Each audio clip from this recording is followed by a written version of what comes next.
தமிழக வெற்றிக் கழக தலைவர் விஜயின் பிறந்த நாளை ஒட்டி ஆவடியில் ஏழை எளியோருக்கு நலத்திட்ட உதவிகள் மற்றும் அன்னதானம் வழங்கப்பட்டன. திருவள்ளூர் மத்திய மாவட்டம் ஆவடி மாநகரம் மேற்கு பகுதி 24வது வார்டு சார்பாக ஜூன் 22ஆம் தேதி தவேக தலைவர் விஜயின் 51வது பிறந்தநாள் விழா வெகு சிறப்பாக கொண்டாடப்பட்டது.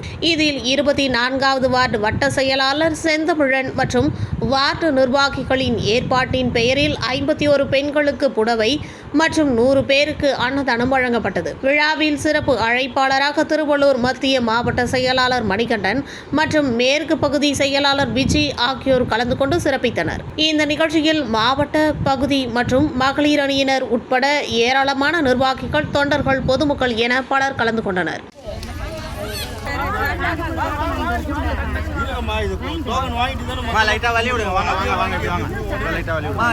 லைன்ல வந்தா கூட பரவாயில்ல, இந்த சைடு வந்தா எப்படி? அப்ப லைன்ல அவர் கூட ஸ்டார்ட் பண்ணிக்கலாம், ட்ராப் பண்ணிக்கலாம். சூர்யா பக்கம் வேற சூர்யா வாங்க வாங்க அப்படியே எடுத்து வாங்க.